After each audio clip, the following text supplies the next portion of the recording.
என் team boys என்னை பார்த்தாங்கன்னா அதிகமாக வைப்பாங்க. நாங்கள் ஆஃப் ரோடிங் கூப்பிட்டா வரமாட்டேன், தனியாக போய் இந்த ரோட்லலாம் போயிட்டுருக்கியா அப்படின்னு கேட்பானுங்க. ஆக்சுவலி இந்த மலைக்கு வந்து இன்னும் கசப்பான வரலாறுலாம் நிறைய இருக்குது. அது என்னென்னு பார்த்தீங்கன்னா, நமக்குலாம் வந்து 1947 வந்து சுதந்திரம் கிடச்சிது. பட்டு இந்த மலை பொறுத்த வரைக்கும் பார்த்தீங்கன்னா 1976 தான் இந்த மலைக்கு சுதந்திரமே கிடச்சிது. மை ஃபர்ஸ்ட் அச்சீவ்மெண்ட் ரைடிங்கில். Hi, hello, welcome to mister Edison vlogs. எல்லோரும் எப்படி இருக்கீங்க? நல்லா இருக்கீங்களா? இன்றைக்கி டேட் என்னென்னு பார்த்தீங்கன்னா Feb 15. டைம் வந்து பார்த்திங்கன்னா 3:40 AM. காலையிலே எங்கே கிளம்புறேன்னு பார்க்குறீங்களா? இன்றைக்கி ஆக்சுவலி ஒரு குரூப் ரைட்லாம் கிடையாது. இது வந்து ஒரு சோலோ ரைடு. இன்றைக்கி இங்கேருந்து கிளம்பி நம்ம வந்து ஒரு 500 kilometres up and down travel பண்ண போகிறோம். ரொம்ப நாளாக சோலோ ரைட் போகணுன்னு ஆசையாக இருந்தது. சரி, ட்ரை பண்ணுவோம். இப்போயும் வந்து எனக்கு வந்து ஃபுல் கான்ஃபிடென்ஸோடு போகிறேனா அப்படின்னு கேட்டால் அதெல்லாம் இல்லை. ஆனால் ட்ரை பண்ணி பார்க்கணும். என்றைக்கு தான் அதெல்லாம் ட்ரை பண்ணுறது. அதனால் இன்றைக்கி ட்ரை பண்ண போகிறோம். எங்கே போகிறேன், எப்படி போக போகிறேன், எதுக்காக அந்த இடத்துக்கு போக போகிறேன்றது எல்லாத்தையும் நான் போகும்போது உங்களுக்கு சொல்கிறேன். வாங்க போகலாமா?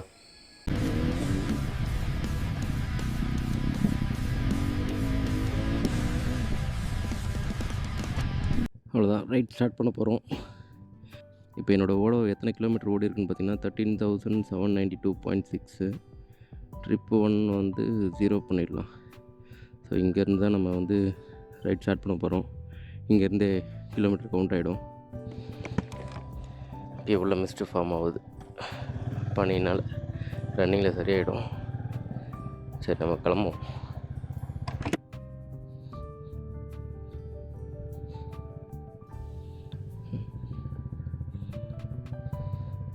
அஃபிஷியலாக நம்ம ரைடு ஸ்டார்ட் பண்ணியாச்சு. வைசர் வந்து மிஸ்டு ஃபார்ம் ஆகிருக்கிறதுனால ஒன்றும் தெரியல. வைசர் ஓப்பன் பண்ணிக்கிட்டேன். ஆக்சுவலி இங்கேருந்து நம்ம இன்றைக்கி எங்கே போக போகிறோம் அப்படின்னு பார்த்தீங்கன்னா, சென்னையிலேருந்து கள்ளக்குறிச்சி மாவட்டத்தில் உள்ள ரொம்பவே தமிழ்நாட்டில் அண்டர் ரேட்டடான ஒரு ஹில் ஸ்டேஷன்னா அது இந்த மலைப்பகுதி தான். அதோட பேர் வந்து பார்த்திங்கன்னா கல்வராயன் மலை. அது ஏன் ரொம்ப அண்டர் ரேட்டடான மேலே, அதை பற்றின ஒரு சில விஷயம், இது எல்லாத்தையுமே வந்து நம்ம அங்கே இந்த மலை மேலே ஏறும்போது போய் பார்ப்போம். இங்கேருந்து நமக்கு ஒன்றும் அவ்வளோ வந்து ஹரிபரியாக போகணுன்ற அவசியம்லாம் கிடையாது. நம்ம நார்மலாக ஒரு 80-90 க்ரூஸ் பண்ணி போனாலுமே ஒரு 5 ஹவர்ஸில் போய் சேர்ந்துடலாம். அதனால் இப்போ போயிட்டு நாளைக்கு night 8 or 9 15th night 8 or 9 o'clock வந்து நம்ம திரும்பவும் நம்ம வீட்டுக்கு வந்துடணும். இதுதான் பிளான். எனக்கு இதுக்கு முன்னாடி இந்த சோலோ ரைடெலாம் எக்ஸ்பீரியன்ஸ் கிடையாது. நான் சென்னையிலேயே வளர்ந்த பையன். சென்னையை விட்டு பெருசாக எங்கேயும் போனதெல்லாம் கிடையாது.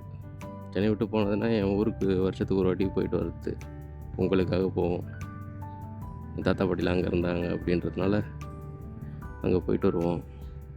மற்றபடி பெருசாக சென்னை விட்டுலாம் வெளியே போனதே கிடையாது. ஸோ இதுதான் வந்து எவ்வளோ நாள் தான் அப்படியே யோசிச்சுக்கிட்டே இது பண்ணலாமா வேணாமா அப்படின்னு யோசிச்சுட்டே இருக்கிறது. பண்ணணும்னு முடிவு பண்ணியாச்சு, பண்ணிட வேண்டியதான் அப்படின்ட்டு எனக்குள்ளே நானே ஒரு கான்ஃபிடென்ஸ் உருவாக்கிக்கிட்டு கிளம்பிட்டேன். அதாவது நம்ம இப்போ எத்தனை கிலோமீட்டர் ட்ரைவ் பண்ணி வந்திருக்கோன்னா 138 கிலோமீட்டர்ஸ் ட்ரைவ் பண்ணி வந்திருக்கோம். நடுவில் எங்கேயுமே பிரேக்லாம் எடுக்கவே இல்லை. ஒரே சிங்கிள் ஸ்ட்ரெச்சில் அடித்தாச்சு. சரி, நான் 100 கிலோமீட்டர்ஸ் தான் வந்து ஃபிக்ஸ் பண்ணியிருந்தேன். சரி, ஒரு டோல்கேட்னால் இங்கே பக்கத்தில் வந்து கொஞ்சம் ஆம்பியன்ஸ் நல்லாயிருக்கும், நம்ம தனியாக இருக்க மாதிரி இருக்காது. அந்த காரணத்துக்காக சரி விக்ரவன் டோல்கேட்டுக்கு போய் நம்ம வந்து ஸ்டாப் போட்டுக்கலாம் அப்படின்ற ஒரு இதில் வந்து ஸ்டாப் போட்டுக்கிட்டேன். இங்கே எங்கேயாவது டீ குடிச்சிட்டு கொஞ்சம் ஃப்ரெஷ்அப் ஆகிட்டு வண்டிக்கு கொஞ்சம் பிரேக் தேவைப்படுது. பிரேக் முடிச்சுட்டு வந்துட்டு கண்டினியூ பண்ணுவோம்.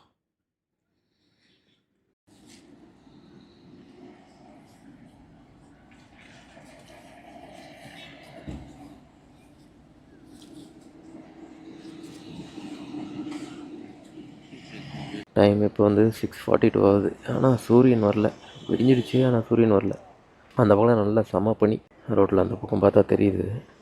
இங்கேருந்து இந்த ரோட்டில் இனிமேல் போகிற வியூ அது எல்லாத்தையும் பார்த்துட்டே போகலாம். கிளம்பியாச்சு. இங்கேருந்து உளுந்தூர்பேட்டை வந்து ஒரு 45 கிலோமீட்டர் வரும்னு நினைக்கிறேன். இங்கேருந்து கள்ளக்குறிச்சி வந்து 18 கிலோமீட்டர்ஸ். நம்ம கள்ளக்குறிச்சி போய் தான் கல்வராயன் ஹில்ஸ் போக முடியும். ஸோ நம்ம ரைடு வெளிச்சத்தில் தொடங்கியாச்சு.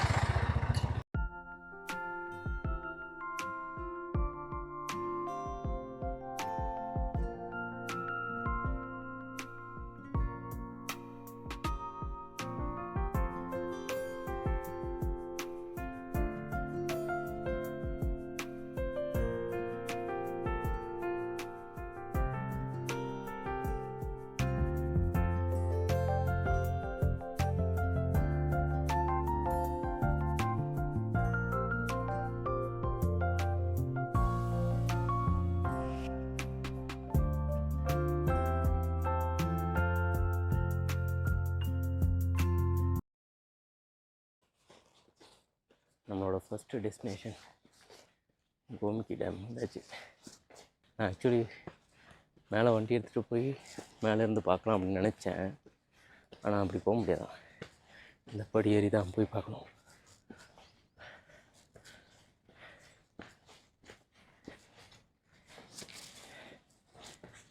அப்பா பார்த்தீங்களா, இந்த வருஷம் மழை ரொம்ப கம்மின்னு சொன்னால அதுக்கு உதாரணம் தான் இது. எவ்வளோ பெரிய டேமு, தண்ணி பாருங்கள் எத்தனோண்டு இருக்குதுன்னு.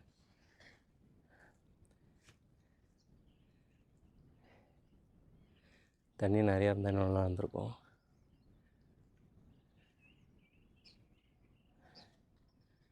இது விடிய காலில் வந்திருந்தால் இது பார்க்குறதுக்கு இன்னும் நல்லா தான் இருந்திருக்கும்.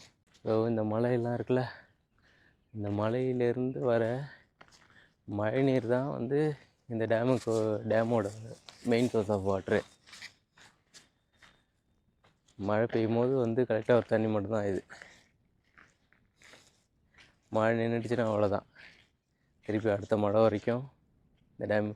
மே மாதம்லாம் எனக்கு தெரிஞ்சு தண்ணி இந்த தண்ணி கூட இருக்காதுன்னு நினைக்கிறேன். இறங்கி கிரிக்கெட் விளாட்லாம் போல் இருக்கு. இந்த டேம் ஆக்சுவலி பார்த்தோன்னா 1963 வந்து பில்ட் பண்ண டேம் இது. காமராஜர் ஐயா வந்து சிஎம்மாக இருக்கும்போது இனிஷியேட் பண்ண ப்ராஜெக்ட் இது.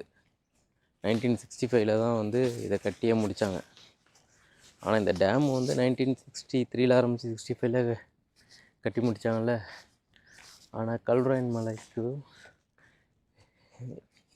இதுக்கும் வந்து நிறைய டிஃப்ரென்ஸ் இருக்குது. இந்த இயர் வைஸ் பார்த்தோன்னா அதை பற்றி நான் மேலே ஏறும்போது அதை டீட்டெயிலாக உங்களுக்கு சொல்கிறேன்.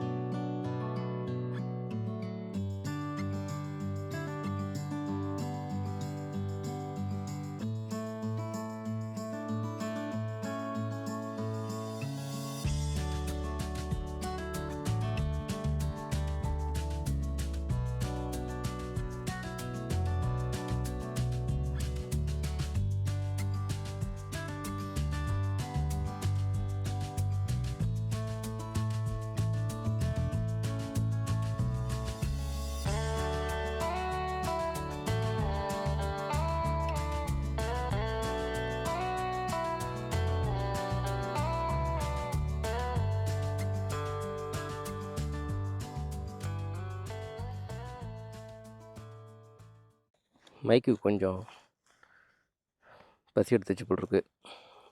அதனால் மைக்கு கொஞ்சம் சாப்பாடு ஊட்டி விட்டுட்டு தெம்பாக்கிட்டு கிளம்பலான்ட்டு இங்கே ஒரு 1/2 மணி நேரம் உட்காந்துருந்துட்டேன்.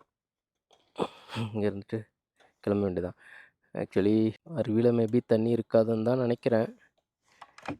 இருந்ததுன்னா போய் பார்ப்போம். அப்படி இல்லைன்னா மலையை மட்டும் அப்படியே சுற்றிட்டு கீழே இறங்க வேண்டியதான். இந்த மலைலாம் இப்படி இருந்தால் தான் அழகு, அப்படி இருந்தால் தான் அழகு அப்படின்லாம் இல்லையா. இது எனக்கு ஃபஸ்ட் டைம் எக்ஸ்பீரியன்ஸு. அதனால் அது எப்படி இருந்தாலும் நான் அதை ரசிக்க தான் போகிறேன். என்னோடு சேர்ந்து நீங்களும் அதை பார்த்து ரசிச்சுக்கோங்க. குரங்கு பாய்ஸ் போகிறானுங்க, குட்டி வரும்.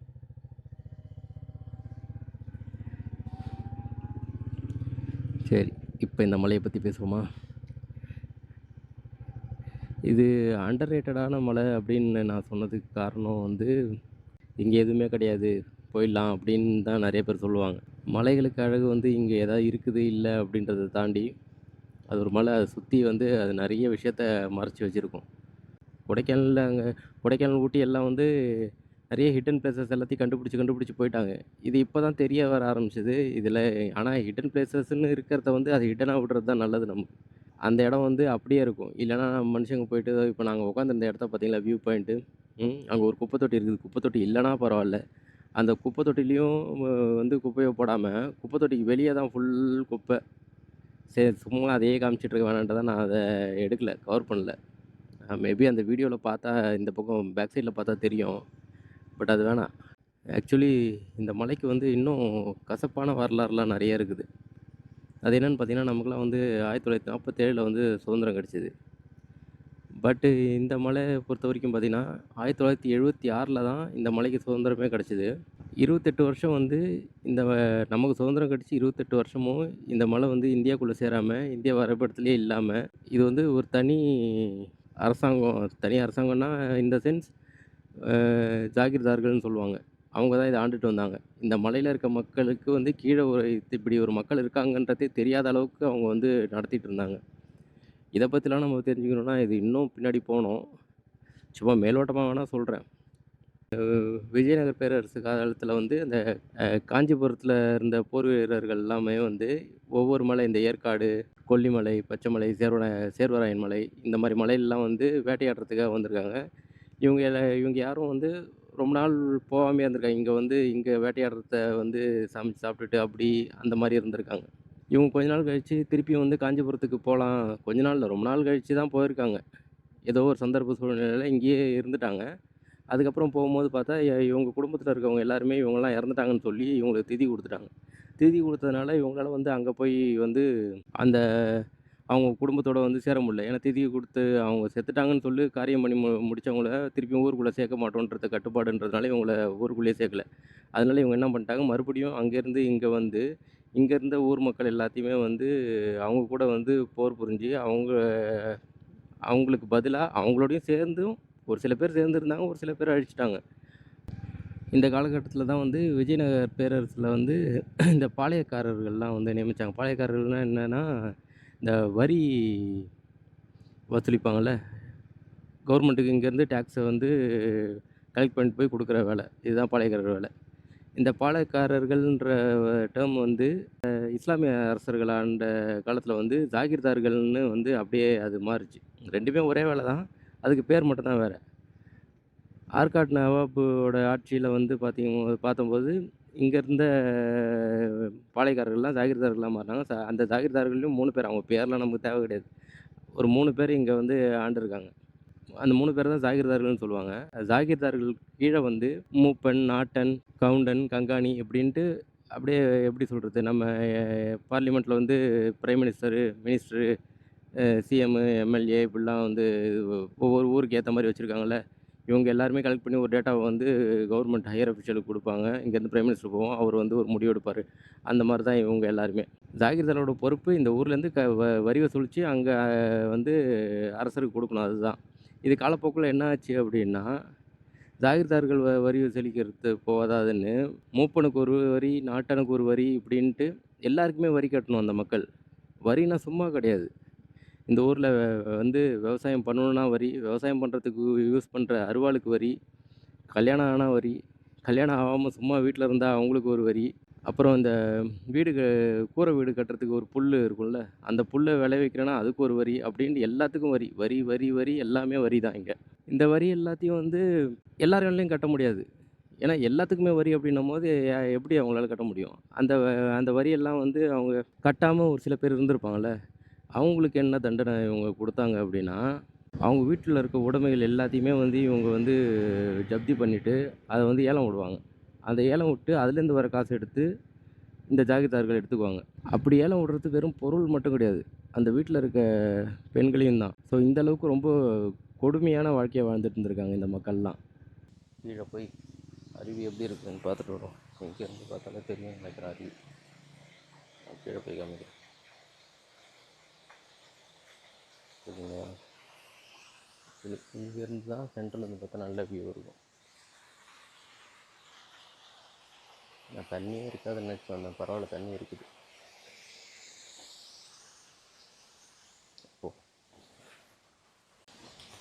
மேலே தேன் இருக்குது, இந்த மலையிலேருந்து எடுக்கிற தேன்னு சொல்கிறாங்க. சரி வாங்கிட்டு போக வந்ததுக்கு, ஏன்னா எங்கே போனாலும் இதையும் வாங்கிட்டு போக மாட்டேன், இதையாவது ஏதாவது வாங்கிட்டு போகலாம் அப்படின்ட்டு தான்.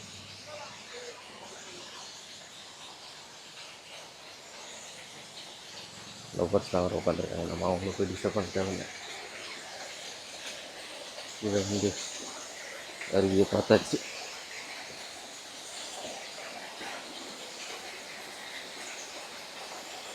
தண்ணி எப்படி இருக்கு பார்த்துட்டு இந்த மாதிரி இருக்குதா, 20 ரூபா கொடுத்தா இன்னும் ஒரு 5 நிமிஷமாக இருந்துட்டு போகலான்னு பார்த்தேன். என்ன பிள்ளைன்னு இருக்கு.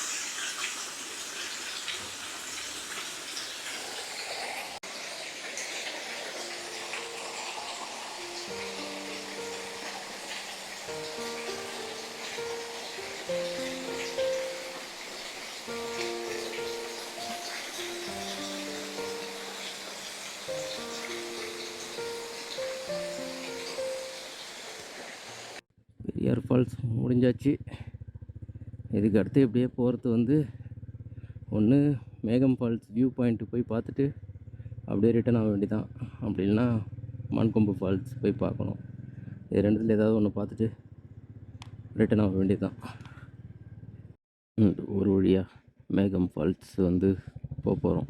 ஃபால்ஸ் போக போகிறதில்ல, இங்கே ஒரு 4 கிலோமீட்டர், மொத்தம் 8 கிலோமீட்டர் மேகம் ஃபால்ஸ் ரீச் ஆகிறதுக்கு. நம்ம 8 கிலோமீட்டர் வந்து பைக்கில் இப்படி 4 கிலோமீட்டர் பைக்கில் வந்து ஆஃப் ரோடிங் பண்ணிவிட்டு அதுக்கப்புறம் 4 கிலோமீட்டர் நடக்கணும். நம்ம அந்த ஆஃப் ரோடிங்கை மட்டும் பண்ணி அங்கே மேலே வியூ பாயிண்ட் மேலே போய் நின்று பார்த்துட்டு அப்படியே ரிட்டன் ஆக வேண்டியதான். ஆனால் பைக் ஓட்டுறது நல்லாயிருக்கு, இந்த மலையில் அப்படியே சுற்றிக்கிட்டு இருந்தோம் கொஞ்ச நேரத்துக்கு.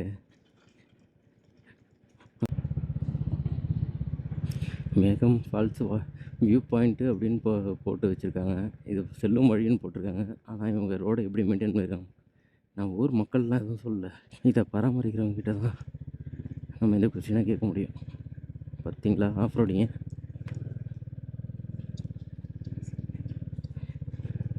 என் டீம் பாய்ஸ் என்னை பார்த்தாங்கன்னா அதிகமாக வைப்பாங்க, நாங்கள் ஆஃப் ரோடிங் கூப்பிட்டா வரமாட்டேன், தனியாக போய் இந்த ரோட்லலாம் போயிட்டுருக்கியா அப்படின்னு கேட்பானுங்க.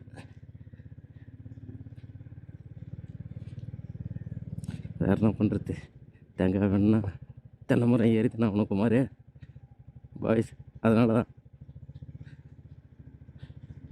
கொச்சி ஏற்றிங்க.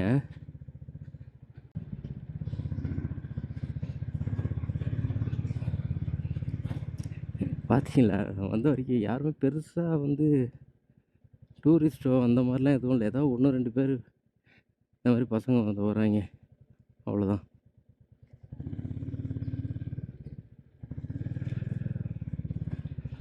மற்றபடி ஊரே அவ்வளோ அமைதியாக இருக்குது.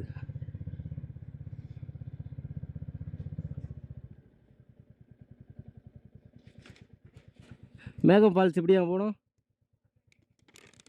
மேகம் ஃபால்ஸ் வியூ பாயிண்ட்டு. சரி யாருங்க இங்கே இவன் கஷ்டப்பட்டுருக்கான், இவனுக்கு சும்மா சுற்றி பார்க்கறது வரான்ட்டு இவங்க கடுப்பில் இருக்காங்கன்னு நினைக்கிறேன். என் மாடி என் பாய்ஸ் அசிங்கமாக கேட்பானுங்க சத்தியமாக. இந்த ரோட்டிலலாம் இறங்கி நான் ஏறத்தை பார்த்தேன்னா ஓ ஓ ஓ ஓ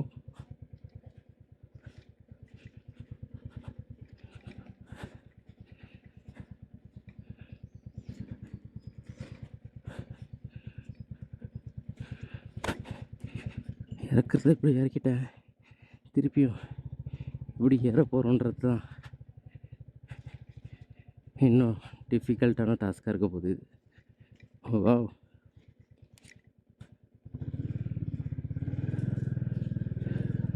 பசங்களா மன்னிச்சிடுங்கப்பா.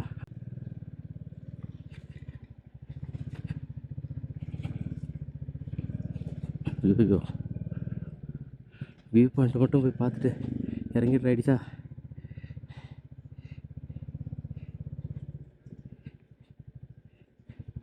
எனக்கே பயமாக தான் இருக்குது.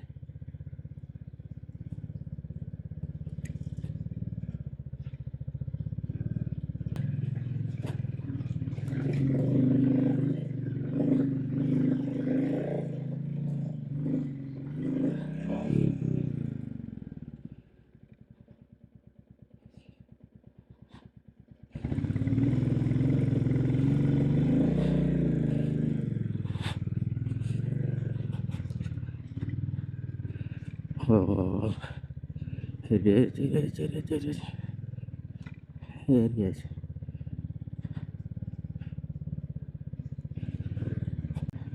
இந்த ரோடை பொறுத்த வரைக்கும் உன்னால் முடிஞ்சால் ஏறி போய் பாரு. அப்படி இல்லை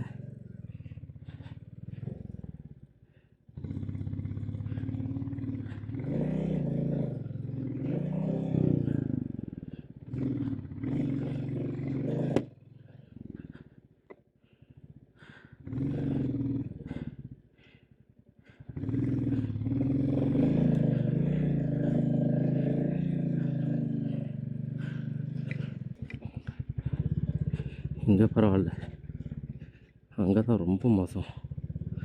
அந்த ஒரு சின்ன ஸ்ட்ரெச்சு.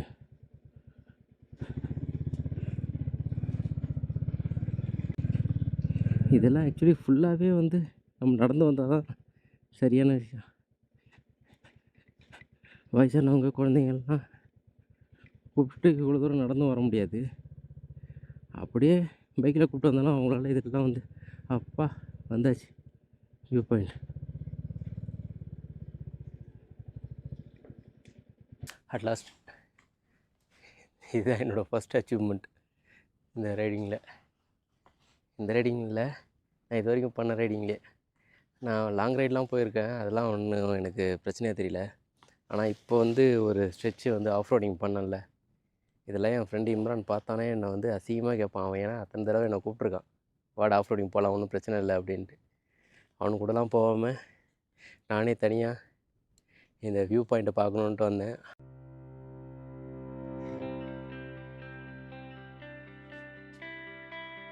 மை ஃபர்ஸ்ட் அச்சீவ்மெண்ட் ரைடிங்கில் தனியாக இவ்வளோ தூரம் ஏறி வந்திருக்கேன். அது பண்ணணும். இதுக்கப்புறம் வீட்டுக்கு கிளம்பி போனாலும் பிரச்சனை கிடையாது. வேறு எங்கேயும் சுற்றி பார்க்கணும் அவசியம் கிடையாது. இந்த மழை நல்லா இருக்குது, எவ்வளோ வேணால் சுற்றலாம் மழையிலே. ஆனால் நமக்கு டைம் தான் இல்லை. கிளம்பி வீட்டுக்கு போக வேண்டியது தான். போய்ட்டு கீழே இறங்கிட்டு சாப்பிட்டுட்டு அப்படியே கிளம்ப வேண்டியது தான்.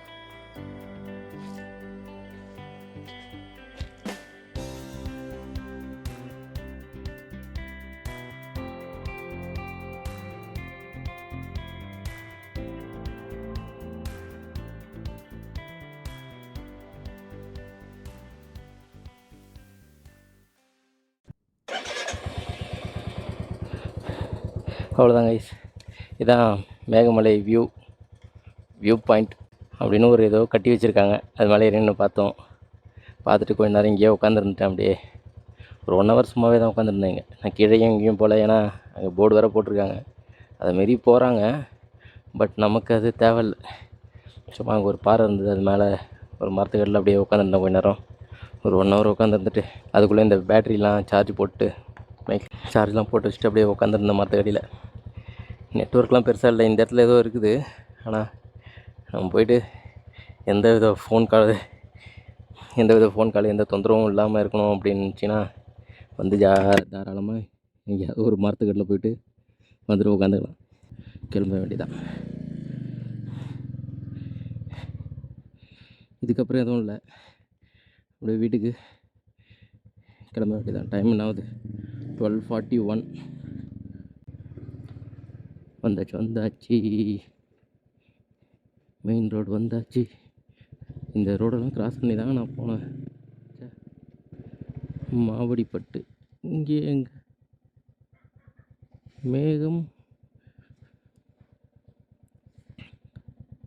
மேகம் நீர்வீழ்ச்சி. ஓ! இந்த மஞ்சள் கலர் போர்டு. அந்த மஞ்சள் கலர் போர்டு தான் வந்து இங்கே லேண்ட்மார்க்.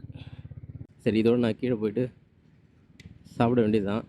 சாப்பிட்டு முடிச்சுட்டு கன்டினியூ பண்ணுறேன். அதுக்கு நடுவில் ஏதாவது இன்ட்ரெஸ்டிங்காக இருந்ததுன்னா நான் வீடியோ வந்து உங்களுக்கு என்னென்னு காமிக்கிறேன். ஓகே, பார்ப்போம்.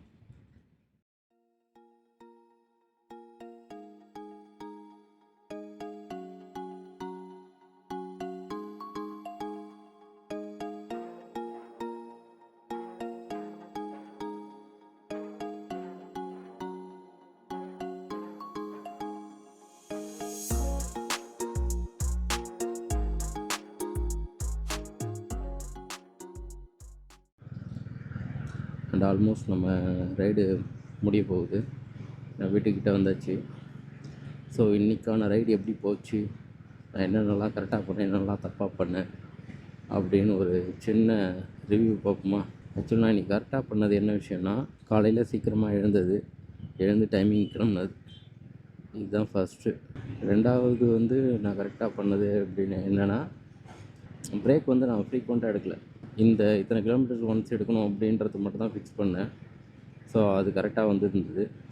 அந்த டைமிங்க்கு அது கரெக்டாக மேட்ச் ஆச்சு. மூணாவது, நான் அங்கே போயிட்டு எல்லா இடத்தையும் சுற்றி பார்க்கணும் அப்படின்ட்டு நான் எதுவுமே ஃபிக்ஸ் பண்ணல. 2 ஆப்ஷன் தான். ஒன்று பெரியார் ஃபால்ஸு, ஒன்று வந்து இது கோமிக்கி டேமு, பெரியார் ஃபால்ஸு, அப்புறம் வந்து மான்கொம்பு ஃபால்ஸு. 2வது ஆப்ஷன் பார்த்திங்கன்னா கோமிக்கி டேமு, பெரியார் ஃபால்ஸு ஆர் மேகம் ஃபால்ஸு. இது 2 தான். 4வது, நான் கரெக்டான டைமுக்கு அங்கேருந்து ரிட்டன் ஆகணும்னு நினச்சது. இந்த டைமுக்கு ரிட்டன் அங்கேருந்து இறங்க ஆரம்பிச்சேன்னா உளுந்தூர்பேட்டை வந்து ஒரு 3:30 ரீச் ஆகும். இங்கே வந்து ஒரு 6 வந்துடலாம் அப்படின்னு நினச்சிருந்தேன். நடுவில் வந்து கொஞ்சம் லாங் பிரேக்காகவே எடுத்தேன் நான் நடுவில். அதனால் வந்து எனக்கு வந்து இப்போ டைம் என்னென்னு பார்த்தீங்கன்னா 7:13. இல்லைன்னா வந்திருக்கலாம். அவ்வளோ ஹரிபரியாக வரணுன்ற அவசியம்லாம் கிடையாது. நான் நேற்று பிளான் பண்ணப்போலாம் வந்து மேக்ஸிமம் 8 to 9 இங்கே வந்துடணும் அப்படின்னு தான் பிளான் பண்ணேன். ஸோ அந்த கணக்கு பிரகாரம் பார்த்தோன்னா நான் 2 hours பிஃபோராகவே நான் இங்கே ரீச் ஆகிட்டேன். நான் செஞ்ச தப்புலாம் என்னென்னு பார்த்தீங்கன்னா, ஃபுட்டு எங்கெங்கெல்லாம் வந்து சாப்பிட்லாம் அப்படின்ட்டு நான் முன்னாடியே எக்ஸாக்டாக நம்ம பிளான் பண்ண முடியாது. ஆனால் இந்தந்த இடத்துல வந்து சாப்பிட்றதுக்கான இது வந்து டைமை ஒதுக்கிக்கணும், இல்லை இந்த மாதிரி பிளேஸில் சாப்பிட்ருக்கணும் அப்படின்ட்டு நான் ஃபுட்டுக்கு வந்து கொஞ்சம் பிளான் பண்ணியிருக்கணும். அதை மிஸ் பண்ணேன். அதனால தான் காலையிலேருந்து சாப்பிடாம மதியம் 3:30 மணிக்கு வந்து சாப்பிட்டேன். காலைல வெறும் கூழ் தான். ஒரு டீ, ஒரு கூழ், அவ்வளோதான். அதை விட்டு வேறு எதுவுமே சாப்பிடவே இல்லை. தப்பு வேறு என்ன அப்படின்னா, நான் இந்த ஆக்சரிஸ்லாம் வைக்கிறதுக்கு டேங்க் பேக் பக்கத்தில் டேங்க் பேக் எடுத்துகிட்டு போயிருந்துருக்கணும். அதுக்கு பதிலாக இந்த டேங்க் கவரே போதும், பெருசாக அப்படின்னு இருக்க போகுது அப்படின்னு நினச்சி நான் இந்த டேங்க் கவரு சோலோ ரைடு ஒரு நாள் ஃபுல்லாக சுற்ற போகிறீங்க, உங்களுக்கு நிறைய ஆக்சரிஸ் இருக்குன்னா இந்த டேங்க் கவரை நம்பி வந்து லக்கேஜ் வந்து பிளான் பண்ணக்கூடாது. இந்த டேங்க் கவர் வந்து சும்மா இங்கே லோக்கலில் நம்ம ஆஃபீஸ் போயிட்டு வரதுக்கு அந்த இதுக்காக பர்பஸ்க்காக மட்டும்தான் யூஸ் ஆகும். மற்றபடி இதுக்கெலாம் வந்து அதாவது ஒரே நாளில் 500 கிலோமீட்டர் ஸ்ட்ரெச் போகிறோம், நம்ம ஆக்சரிஸ்லாம் நிறையா இருக்குது, அதெல்லாம் வைக்கணும்னா டேங்க் கவர் செட் ஆகாது. டேங்க் பேக் தான் வாங்கணும். அதுதான் நான் இந்த 2 மட்டும்தான் வந்து தப்பு பண்ணேன்.